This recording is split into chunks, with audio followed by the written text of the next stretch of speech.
But you know what? That part of me is eating humble pie for breakfast, lunch and dinner.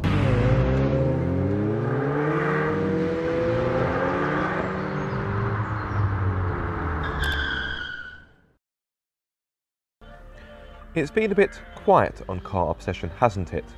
It's okay though, as Ford has offered something to change that.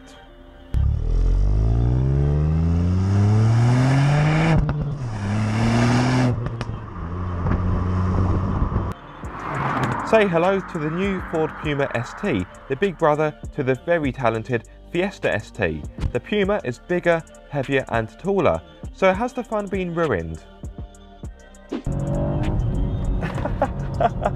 Simple answer, no. Yes, this may be wearing a different frock, but underneath this is still very much a Ford Fiesta ST. This means you get the same 1.5 litre turbocharged 3-cylinder petrol engine, which is good for 200 horsepower. However, because the Puma is a heavier car, there is a bit more torque.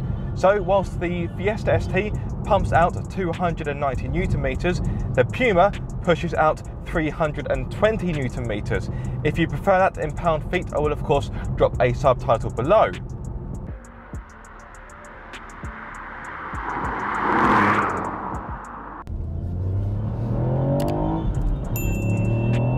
This power is mated to a 6-speed manual gearbox which has a lovely change to it, and of course, like the Fiesta ST, the power is fed to the front wheels. This is a little bit slower compared to the Fiesta ST, so this will take 6.7 seconds to hit 62 miles per hour, and the top speed is 137. Are you likely to notice the difference in power in real-world conditions? Unlikely, I don't think so.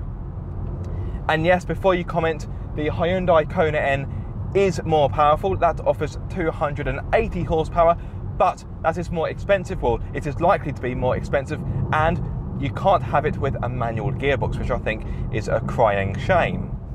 Peak power comes at 6,000 RPM, and peak torque comes between 2,500 and 3,500 RPM. This particular version is fitted with the optional performance pack, which will cost you £950, but I would urge you to spec it. That's because it gives you shift indicator lights and launch control.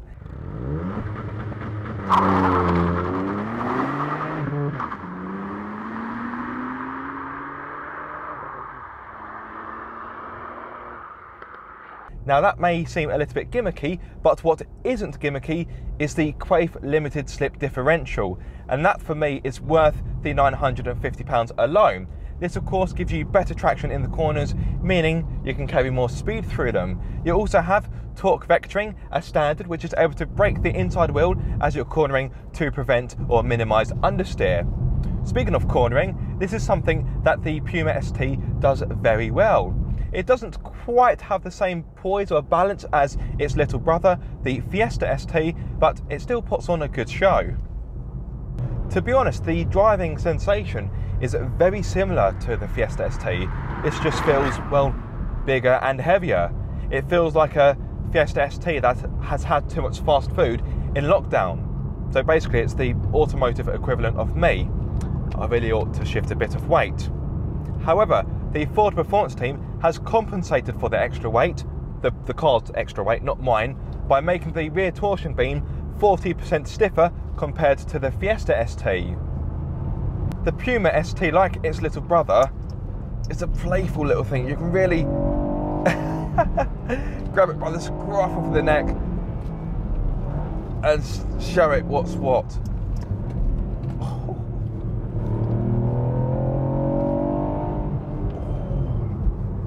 It sounds good as well.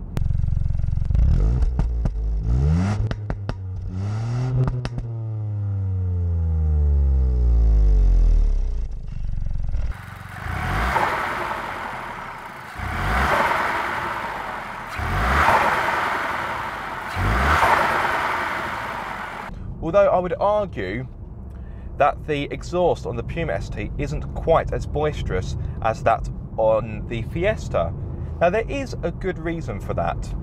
In fact, the exhaust on this car compared to the Fiesta is around 1 decibel quieter.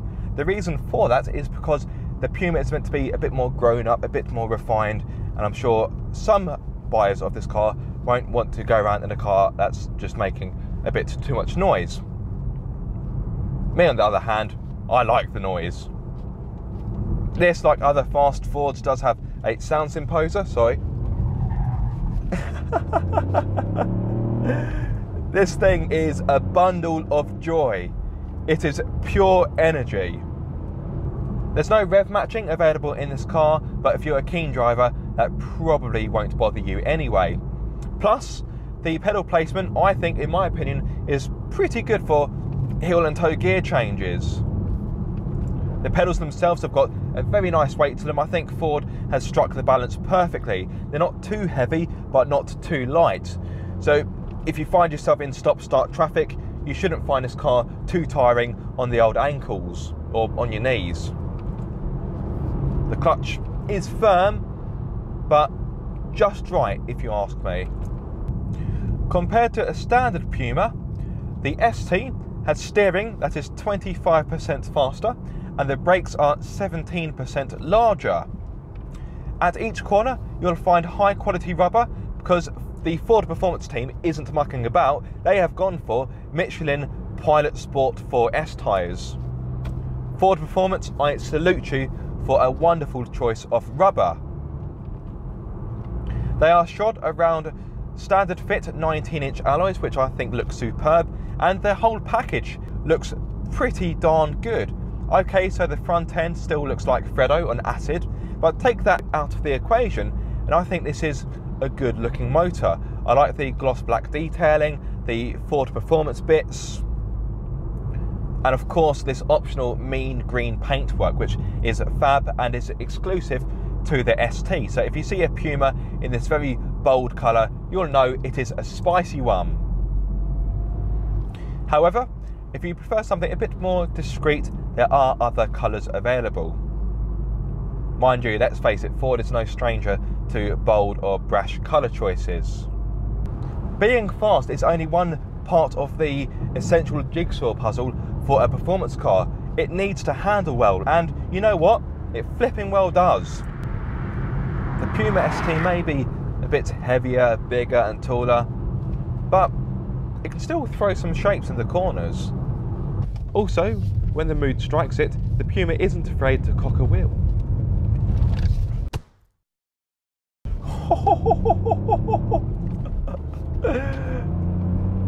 Yes, there is a bit more roll compared to a Fiesta ST, but that is to be expected. However, for a small SUV slash crossover, I think the Ford Performance team have done very well here because it is kept under control. The brakes are fantastic, they're strong, and the feedback through the pedal is good. The car, it pivots around your hips, which is somewhat surprising given the type of car this is. The steering has got a nice weight to it, it is direct.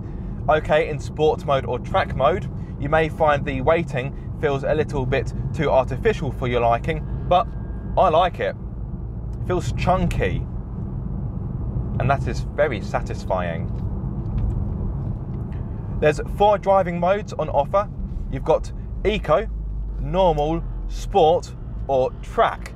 As you can imagine, as you step up them, it gets spicier. So think of Eco as a Korma and Track as a Vindaloo.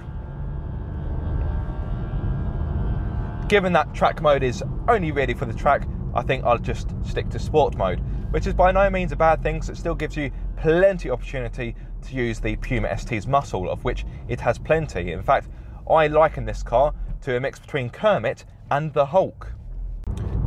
Now here's a little fun fact for you. The Puma ST is the first Ford Performance model to be fitted with an Eco mode. I'm not really too sure how relevant that is to many of you watching, but if you want an Eco mode in your Ford Performance vehicle, then look at the Puma. One of the most obvious advantages for going for the Puma ST over a Fiesta ST is of course better practicality. The Fiesta has to make do with a boot that offers 292 litres, whereas the Puma offers 456, including the 80 litre rather innovative Ford Megabox. Access to the boot should be easy because this car, as an option, has got the optional hands-free power tailgate, so hopefully it will work first time. Come on Puma, don't let me down. Yes, what a little Puma. The boot floor is adjustable to give you better versatility. So for example, you can have it set higher to give you a shallower load lip, but if you want more space and if you want a deeper boot, you can of course drop the boot floor down like so. To gain access to the mega box, you lift up the boot floor like so, and you've got access to the 80 litre area. Now the Ford Mega Box is a simple yet effective idea. The idea is you can use it to store taller items such as golf clubs, or you can put dirty grubby items in here because you can wipe it all down and you can even rinse it out. It has got a plug hole in the bottom. However, if you want to think outside the box or think outside the Ford Mega Box, see what I did? I know, cheesy joke. I'll move on. If you want to think outside the box, you could, for example, fill this up with ice, put some beers in there, and all of a sudden you've got yourself a good time. But make sure you have a designated driver. That aside, if you want more space, you can of course fold down the 60/40 rear seats to give you over 1,200 litres. There's also some practical elements in the boot as well as a 12-volt socket, and you've also got a hook either side where you can hang up a bag of shopping or perhaps some clothing. You've also got this rather interesting parcel shelf, which looks like it is made from a offcut of neoprene or an old wetsuit. It does seem a bit cheap and flimsy, but there is method to Ford's madness. For starters, it's probably saving cost and weight, but the main idea is because it's flexible fabric, it can mould around bigger, bulkier items in the boot. I think that is quite a clever idea, although some may disagree with me. Overall though, I think the boot of the Puma ST is rather well thought out and above all, practical. Right, let's see if it wants to close. Look at that, twice in a row. It's almost like I've done this before. Let's move on to the rear. As always, the driver's seat has been set for me. I'm 6'2", so I am of course a taller chap. Let me clamber my way into the back and close the door. It is quite dark in here, guys, so I do apologise in advance if the lighting is a bit iffy. Now, the Puma is of course a larger car compared to the Fiesta, meaning you get more space in the rear, although to be honest, that isn't particularly hard. The Fiesta is a little bit tight in the back. The Puma is of course better, but I still wouldn't call it gargantuan. Now, for my height, sat behind a driver of my height also, knee room is okay and the legroom is agreeable, but what about headroom? When I drove the standard version of the Puma, that has an optional panoramic roof which can of course eat into headroom. Now this car doesn't have that, so it'd be interesting to see how I get on. I would say I've got a bit more headroom compared to the other Puma I tested, but if you're 6'3", 6'4" or taller, you may struggle back here, so I think you'll definitely want to shotgun the front passenger seat. Could you fit 3 adults in the back? I don't think so, but this is of course a small SUV slash crossover. I would argue it isn't really designed to carry 3 full-sized adults in the back. However, if you're more concerned about carrying children, there are of course ISOFIX points. Now let's move things on to the practicality. In all honesty, it is pretty average in the back. Yes, you do have a door bin where you can fit a small bottle. You've got map pockets, a hook either side where you can hang up an item of clothing, and this really small cubby hole here, which I'm not really sure what it is designed for. I can just about fit my fingers in there. Maybe some chewing gum? It does seem a little bit pointless. Ford, I would much rather have either a USB port here or a 12-volt socket. There's no charging in the back at all, which I do find a little bit disappointing. Also, it's worth noting, as you can see, it is quite dark in here. You've got the black roof lining, and I would argue the rear windows aren't the largest. So for some of you, you may feel a little bit hemmed in. On the plus side though, these seats are lovely. Anyway, let's move things on to the front. Space and practicality in the front isn't exactly groundbreaking, but it should have enough for everyday livability. Let me step in like so, which is by no means a chore, thanks to these wonderful Recaro sport seats, which come as standard. The door bins are of a decent size. You can fit in a medium-sized bottle with space left over, like so. In the middle, there are no less than 3 cup holders, 2 regular sized ones and one for an energy drink. such as Red Bull. Other energy drinks are available. In the middle, you've also got a wireless phone charging pad, which comes as standard, and I like the way how Ford has designed it.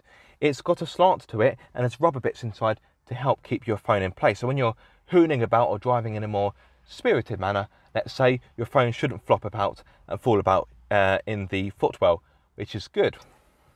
You've got a small cubby here where I suppose you can put the car key, as well as a small but perfectly formed armrest, which has got questionable build quality and no adjustment, which for me is a little bit annoying, but you do get a good amount of storage underneath. Lift it up and you've got a tray where you can pop some chewing gum or some mints or perhaps loose change. I've got my house keys in there, for example. That can, of course, be removed, as you can see, and you're left over with even more space, as well as a pen holder and a Type-C USB port. Pop that back in like so. And of course, last but not least, you do of course get a glove box, which offers a decent amount of space, as well as a dedicated shelf for the owner's manual, which I think is a good idea. Come on, close. There we go. Getting a good driving setup is easy because the steering wheel, as you would expect, adjusts for rake and reach like so, and the driver's seat has also got a good level of adjustment, although it is all manual. Apologies, I'm being distracted by a Aston Martin Vantage over there, which is making a glorious noise. Oh, it sounds like God gargling. Fantastic. Anyway, back to the Puma. Yes, the driver's seat is manually adjustable, but it is good. You can sit relatively low for a crossover, but of course, if you want to have a more commanding setup, you can of course pump the seat up like so. Come on, Aaron, work that right bicep. And you can have a more commanding driving position. I can see the bonnet better, but for me, at 6'2", this is too high. I feel like an old granny, so no, back down I go. I mentioned them a few moments ago, but these Recaro front seats are fantastic. They are as supportive as they are comfortable. They are also heated as standard, and you also get a heated steering wheel as well, which will of course come in rather handy for those colder months, although for a day like today, it is glorious. I don't need such features. Overall, the front of the Puma ST, it is a good place to be, especially in this seat right here. Time to get a little bit nerdy on you. The Puma ST features a bespoke air intake and roll restricting engine mounts to cope with hard cornering. Also, see that front splitter? Ford claims it improves downforce by 80%. That seems like quite a bold claim, but if that's what they say, then I'll go with it.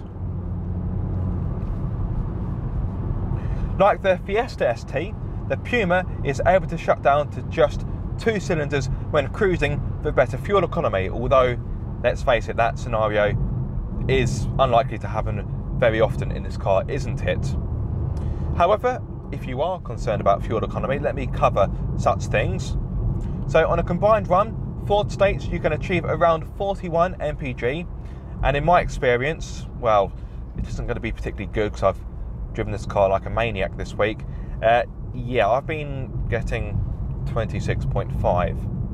Now, in the car's defence, on my drive up here, where I did drive a bit more sensibly, I was able to get about 37 mpg, so it is doable, but yeah, if you're going to drive this car how you meant to, then it isn't doable.